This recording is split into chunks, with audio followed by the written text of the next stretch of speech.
Olá pessoal, tudo bem com vocês? Na aula anterior nós concluímos o estudo do nexo de causalidade. Nós vimos as excludentes de responsabilidade civil, que são aquelas situações capazes de romper esse nexo entre a conduta do agente e o dano sofrido pela vítima, de modo que aquele agente não terá qualquer dever de indenizar. Tá certo?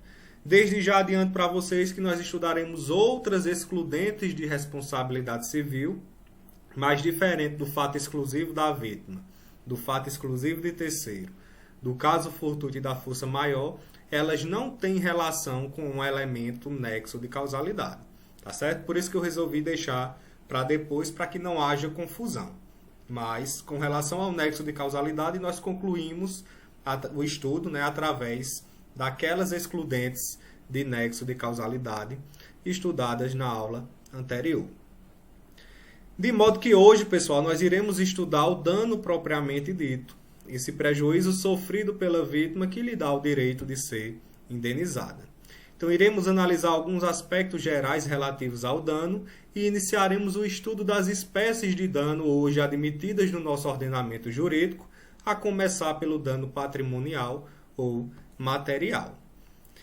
Quanto ao dano, vendo aqui, analisando algumas noções gerais, nós percebemos que o dano ou prejuízo, ele é considerado como uma pedra de toque de todas as diversas responsabilizações. Isso significa dizer, gente, que não importa se o dano, se a gente está tratando ali no caso concreto de uma responsabilidade do tipo subjetiva, do tipo objetiva, tá? Isso não importa. O que importa dizer é que o dano ele tem que estar presente no caso concreto para que haja o dever de indenizar.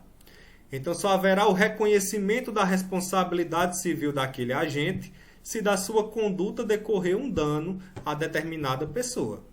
Sem a existência do dano, sem a demonstração de dano, não há que se falar em responsabilidade civil.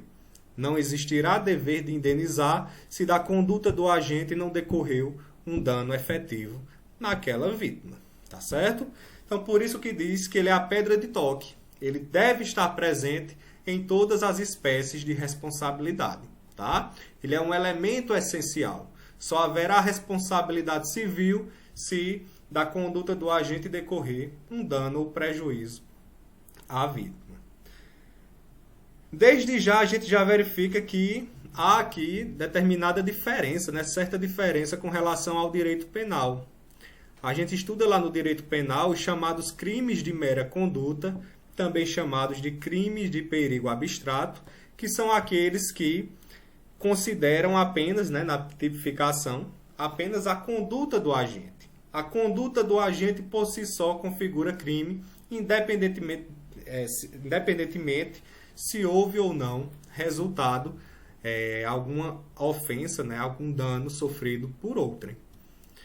Então, essa lógica do direito penal a gente já verifica aqui que não é aplicada no direito civil.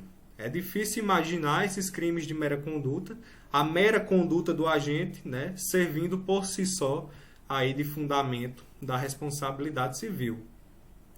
Então, aqui como eu coloquei no exemplo, o porte ilegal de arma de fogo, o simples porte ilegal de arma de fogo lá no direito penal já atribui uma responsabilidade penal a esse agente que praticou essa conduta, independentemente desse porte ilegal de arma de fogo ter causado ou não um dano a terceiro, tá certo?